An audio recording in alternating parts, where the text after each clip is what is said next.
You've got a hole in your neck. Can I see it? Yeah. These is over there, they will not see me. I'm on heroin and crack. I ain't slept for 2 days. And if you could sum up being homeless in one sentence on the street of London, how would you sum that up? Desolate.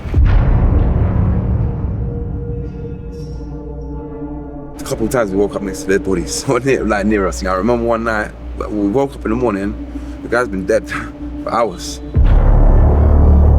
9 people died that I know of, people that I knew personally in Camden in November last year from fentanyl. Did you say you've been raped? Yeah, I've had.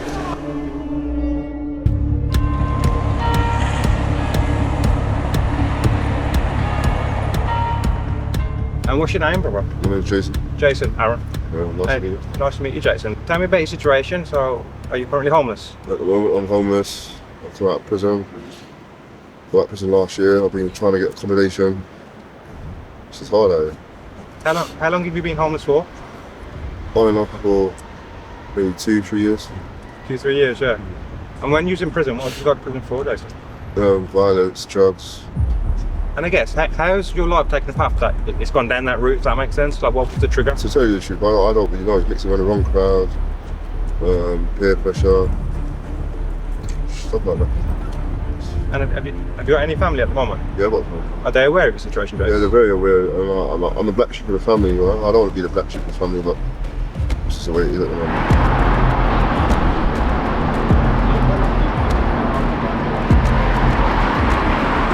Andrea, how have you ended up homeless in the streets of London? I came to London 24 years ago. My parents split up and I went to live on the Isle of Man with my mum. I was okay when I first came here and not on anything. But my ex, he got me on crack. And then he was actually injecting me with heroin when I was sleeping because he had a habit. And I knew nothing about it. And I remember saying to him one day, it can't be that hard to stop. Biggest mistake in my life. It was the worst sentence I ever said to someone. He said to someone, I'm going to get her a habit, sure what it's like. So he was injecting me when I was sleeping with skin popping there. When I was sleeping, it's ended up muscle deterioration in that shoulder. Like that arm will go like that. That arm physically can't go any further than that. Will not move. Got muscle deterioration there. Your boyfriend was injecting you with heroin while you slept? Yeah, when I was sleeping, yeah. Hey Colin, how are you? Yeah, homeless, I'm on drugs. How long have you been homeless? 2 years ago, years. my mum here. And how old are you, Colin? 53. 53? No way. And Yeah. how have you ended up homeless? What was the story? When my mum and my dad passed away, they worked in a council place, and the council put me out because I'm on my own. And how long have you been homeless, did you say? Well, off and on, I'd say about 8 years. I mean, not off and on. Yeah. In and out of prison and homeless again. And yeah, what addictions have you picked up on the streets of London? I'm on heroin and crack. Is it true that fentanyl's an issue as well now? Yeah. Is that common? Yeah. But it is really dangerous and strong. If you have like with too much, that's it. You're dead. Is it easy to get fentanyl? If I wanted to buy fentanyl now and I said to you, Carl, can you get me some? How easy would that for me to get? No. Evening times, yeah. Evening time? Yeah. And how much is fentanyl in London? 3 for £20. 3 for 20? Yeah. And I guess, what addictions have you picked up? So now obviously being on the streets isn't easy. Cocaine, heroin, mainly heroin. That's the main ones. I guess, how did you get addicted in the first place to heroin? Went to prison, got introduced to it in prison. I didn't realise I was doing a 3-year sentence then. I took it for 18 months when I came out from inside. Then I realised I was hooked on it. Sorry to hear that, bro. Well, it is what it is, isn't it? What's your sleeping conditions like at the moment? Well, here, there and anywhere. Literally anywhere? Literally. I don't sleep all day. I slept for 2 days. Yeah. And the only time I slept was because I was put on the bus. I fell asleep on the bus. You haven't slept in 2 days yet? 2 days. But why so? If it's the case there's nowhere safe to be sleeping? It's not safe out here.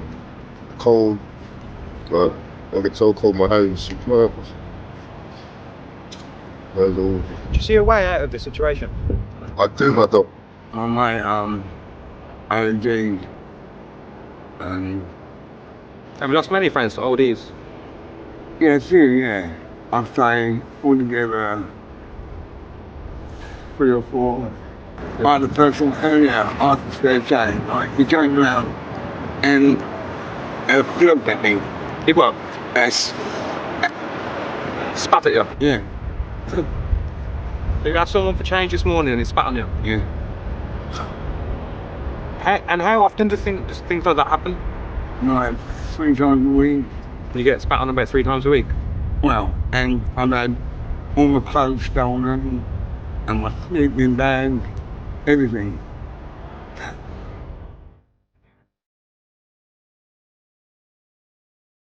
I ended up homeless. Got clean. Clean for a lot of years. And then met my husband. And we got together. And we're together 11 years. And he was using on and off. And I got back on it for a little bit. And he passed away 3 years ago. Depression kicked in and lost the flat we're living in. First, a special report on the latest shocking rise in homelessness, even among those in active employment. New figures out today show 1 in 4 of the households in England becoming homeless last year had at least one person in work. London had the highest number of people suffering in-work homelessness, followed by the southeast of England. But restricted on methadone because of the fentanyl situation. 9 people died that I know of, people that I knew personally in Camden in November last year from fentanyl. And even around King's Cross, people come up to me on a daily basis like, can you get any fent? Can you get any fent? It's bad. Is it easy to get hold of now in London? Yeah. Very, very easy. Like, very easy. Would you say more people are using fentanyl than any other drug now? Absolutely. Absolutely. And Andrea, if I wanted to get fentanyl now, how much would it cost me? £5, £10. £5, £10. Yeah. And how long does that last? No. I don't. Have you never done fentanyl? No. And how long have you been homeless now, Andrea? I've been homeless now since Nathan died. Say about 2.5 years, because it was about 6 months after he passed away that I lost the flat. And what would you say is the worst memory that you've had since you've been on the streets? Getting attacked, beaten up. Yeah, I was sleeping actually in Hampstead High Street of all places. And someone come and kicked me in the face. That was all bruised. I heard a whole down there. I was like, And one thing that I've been made aware of, especially when women are homeless, that men often ask homeless women for business. oh my god, I get it all the time. Every day of the week I get it. And I had a man like really harass me a few weeks ago. He was going, why not, why not, why not? But a lot of the girls do it because they want money for drugs. Years ago, when my best friend died, he died from injecting heroin. And that's it. Oh my god, that's something like, I told this story before for the downfalls of injecting heroin, especially groin injecting. Robert was groin injecting. And he done his right leg and he had a big abscess. Went to hospital and they tied his femoral artery and he was warned never injecting that leg again. He's like, I want her to go back on my right leg. Made a mistake, he went on his right leg again, abscess. Sat up one morning, he sat up, a little spot of blood, got in his jeans. And I didn't know what it was, so he stood up and yeah, the artery had come apart. And he died. And I don't think people realise like the dangers of groin injecting. Injection's bad enough anyway. And do you ever get offered fentanyl by dealers on the street? Yeah, they come up to you all the time like, try this, try this, try this. How would you describe, I guess, Andrea, living on the streets of London? I've met some amazing people and you can't pull it. You'll never go hungry. But it's just the emotional and the mental strain that goes along with it is just not good. And what would you say, I guess, is the worst memory of your whole life? Robert dying. That was bad. He bled out in 7 seconds, but where this happened, it was Middlesex Street. So it's right in the city. Nobody would let me use a phone, nobody would take 10 seconds to call an ambulance. Happened just after 8 AM. So it's early morning. People are rushing to go to work and nobody would stop to help. I'll tell you a little bit about fentanyl. It is very, very easy to come by. It's all over the streets of London. I get offered it on a daily basis. I have people wanting it on a daily basis. Absolutely would not recommend you go near it. It killed at least 9 people that I know. That was in November last year. It's like a permanent solution to a temporary problem, so please stay away from it.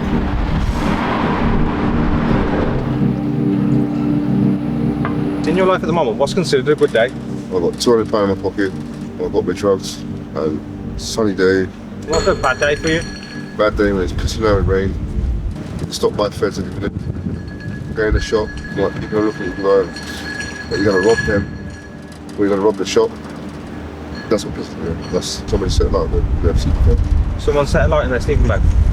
And who did that? Was it just normal? Just normal, everyday, feel public. Is your health almost deteriorating? Yeah, I caught pneumonia about 4 months ago. Got pneumonia? Yeah. How would you say you're treated by the general public on the streets of London? You know, criminal, you know, some kind of vagrant or something. Do you ever suffer much racist abuse on the street? No. Every day, that's nothing. Nothing. You get racist abuse every day on the streets? Oh, yeah. They say Britain is not a racist place, it's the most racist country in the whole country. Heartbreaking for your situation, Ross, but you seem like a very clean-hearted person with just unfortunate circumstances. Sure, don't get me wrong, I'm not no angel, I've done shit, but I've done shit to survive. It's either that, or you end up dead. Is there much loyalty on the streets? Is there It's cold, around certain people, but it's mainly among people my age, know a bit more morals about themselves and don't do certain things. Is there almost hierarchy on the streets? Like I'm realising, especially at Oxford Circus, like certain pitches, they're for people and not anyone can just make anywhere. No. You can't just come and pitch of anything. It's like almost like hierarchy, like how long you've been on the streets, the level of respect you got. Is that true? No, we're just doing a documentary. Listen, keep it moving, bro. Keep it moving, bro. Keep it moving. Keep it moving. Keep it moving and go drink your drink, bro. Yeah, bro. And Jez, where do you reckon you'll be in the next 5 years? I'm pausing today's documentary to tell you about today's sponsor. You've probably seen the signs everywhere, but have you ever wondered why everyone knows that one name? There's a reason I always carry a second camera body on every shoot. It's because I know when things go wrong, you can't just hope for the best. You need a backup plan that's just as powerful as your primary. It's the same logic why Morgan & Morgan is America's largest injury law firm. They provide the massive scale and resources you need when you're up against powerful institutions that have way more leverage than you do. For over 35 years, they've been for the people, recovering more than 30 billion for clients because they know a thing or two about fighting to get you the compensation you deserve. Hiring Morgan & Morgan is like hiring an army to go into battle. They've got more than 1,000 lawyers and 100 offices nationwide. And the best part is the fee is free unless they win. So if you're ever injured, you can go with a firm that everyone knows for a reason. You can check out Morgan & Morgan at forthepeople.com/taboo to see if you have a claim. And now back to the documentary. To be honest, hopefully, I have my own place. I've got going shops and nick food sometimes, just to survive. Because people won't give you a pound or even 50 pence. Don't get me wrong, there's some people out there that really good. Seriously. But the majority of people, they won't give you the time of day. My name's Jason Clark. I've been homeless since I was 17, now on and off, in and out of prison. And to be honest, being on the streets is like a death sentence right now. But no one don't care. No one don't really care. But you do get some people that do help you. Those are the good people. Thank you. Right, bro, how are you? Cold. Yeah. And what's your name? Josh. And Josh, how long have you been homeless on the streets of London? I've been homeless nearly a year now. A year. Yeah, I'm going to be a March last year. And how have you ended up homeless on the street? I got sent to jail. So, all I did is try to grab it on the out of the flat. What did you go to jail for? Assault on her. It was literally I grabbed her arm and tried to drag her out of the flat, and she sat down on the floor, pinned herself down on the hallway floor. Have you picked up any addictions since you've been on the streets? Yeah, H. Is that heroin, yeah? Yeah. And how much did that cost in London to get a bag of heroin? Well, You're not nice, so it's going to cost a minimum 20 quid. 20 quid, yeah. And I guess, ridiculous. How bad has it got being on the streets? It's worse because I have nothing to do. I've been here, I've got a hole in my leg. You've got a hole in your leg. Can I see it? Yeah. He fuckers over there. They will not see me.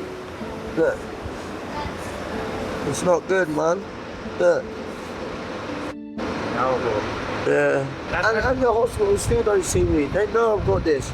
I've been there twice, 3 times in the last 3 days. How's that happened? That's happened to me injecting. Living in London this time, you know what I mean? I'm in tears somewhere. You know? Mate, they take the piss, man. Sorry if I give to. Yeah. I'd love that. Thank you. Here you go, mate. Oh, you're a gentleman. No worries, mate.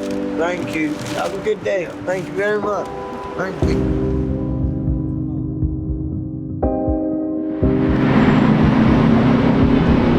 I don't fight. I don't need to fight. I'm happy I got knife crime on my side.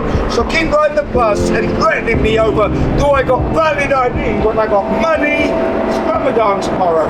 I want you to know there's people like you that will stop you from going to pray talking about you're a bus driver. You're up, bro. How are you? I'm alright. I'm lying. What's your name, bro? Hi. So how have you ended up, I guess, homeless? Well, the first time, cool. Basically, I was in care and that when I was young, and then like things were just chaotic. And then first time I ran away from some places, so I kind of made myself homeless. I was young, so they still took me back. And then I was in jail for years. What was it like being in care?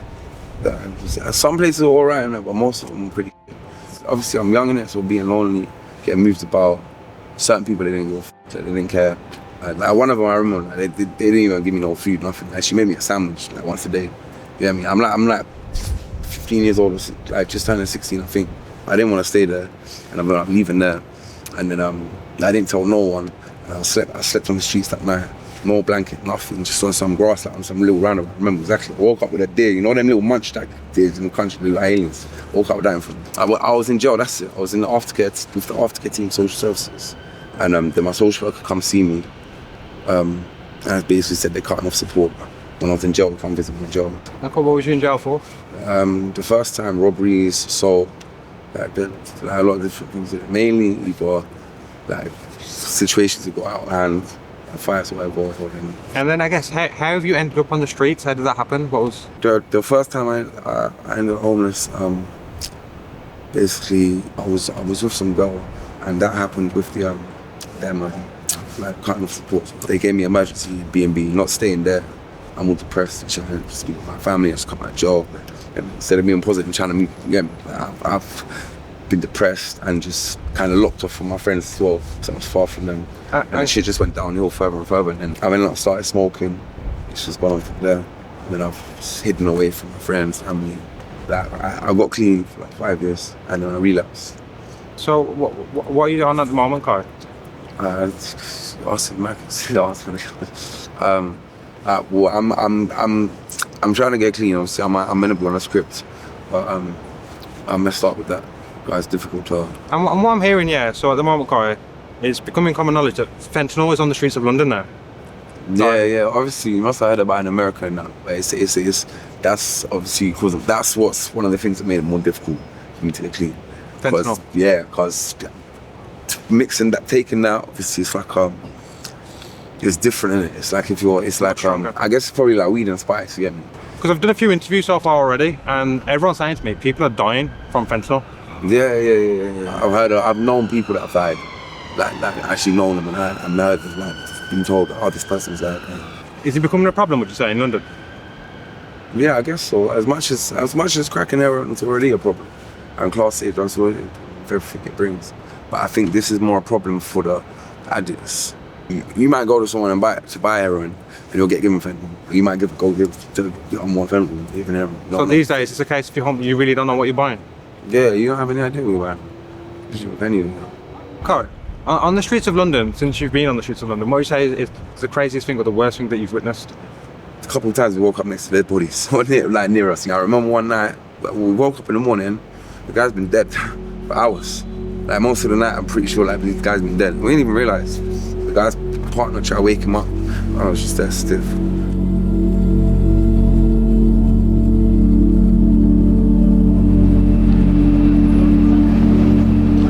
So I guess, what was the first night like? So how did you end up working, becoming homeless? Now I'm not working. Before I'm working like builder. I have like a kitchen fitter and chef in the kitchen. When I was a chef, yeah. After I lose job because I'm going prison. What you got to prison for? For the found drugs, you know. They found drugs. Yeah. What drugs? Amphetamine. Amphetamine. Yeah. And was you selling them? No. Take Just take it and fund it, you know. Yeah. And so do you know sleeping here? Yeah. What's it like? I don't like that one, yeah. You don't like it? Yeah. And do you get many people doing anything to your tent when you're sleeping? Yeah. Tottenham Court Road, where the retailers deal in high-end home furnishings. But on the pavements outside are canvas homes, furnished with other people's rubbish. The government plans to introduce a bill that could see rough sleepers fined or even jailed if they are deemed to be a nuisance to other people. Would you say it's hard being on the street? Yeah. What's so hard? Because hard, yeah. You all the time must be. I'm not ask people for the money like that. But yeah, for the food sometimes, you know. If you ask, like that one. Have you picked up any addictions, Derek, since you've been on the streets? No. No addictions. No. Well done, bro. And how long have you been here? 4 months, 4 or 5 months, yeah. This tent's been here for months. Yeah. Is this all yours? Yeah. Yeah. Is this everything that you own? I found it in the street. Someone I told you, I found it in the street. You found all this in the Yeah. street? Yeah. Now, bro, is it okay if I have a look in the Yeah. tent? Water and all this is my stuff what they have, you know. And this. And this is everything? Everything, yeah. That's crazy, bro. I know, it's crazy, you know, but very hard when it's rain, yeah, because it's distant. Oh, no, bro, that's tiny. It's tiny as well. It's small. Small. It's freezing. For this they were last week. It's very freezing. Cold, yeah. Yeah. You know, well, bro, I hope your situation changes, man. Some people have different story, you know, for their life. It's for the love, friends, family. I've been about let's say 20 years. 20 years. Yeah, but I've been in this country over 30 years. You know, I used to be a manager of security guard as a bouncer for about 20 years. You was a bouncer for 20 years? I used to be I used to work all over in London, even in Birmingham, outside London, everywhere. I used to be, you know, well known as a bouncer, you know. Very good. And Francesco, if you had one wish, what would that be? My wish every day the same, you know. I want to help people. And Francesco, I guess, where will you be sleeping this evening?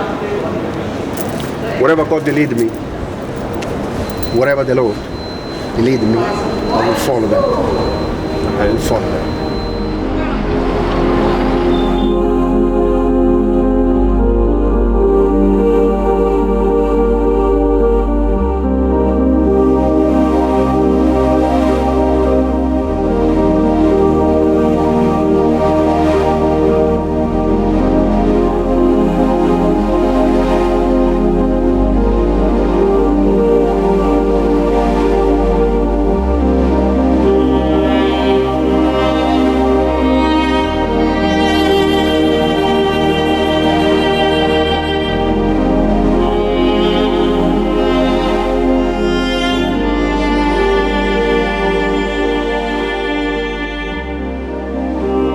Welcome to Camden Town.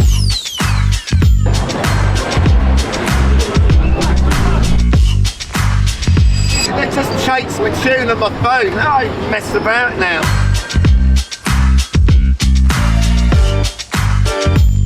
You need Jesus! Hey, how long have you been homeless? Since 2010. 2010? Been homeless for 13 years? Yeah, and then I got a house 2014, including the fire and timer. And I'm homeless ever since. And what's it like being homeless on the streets of London? Take a good look. Do I look well?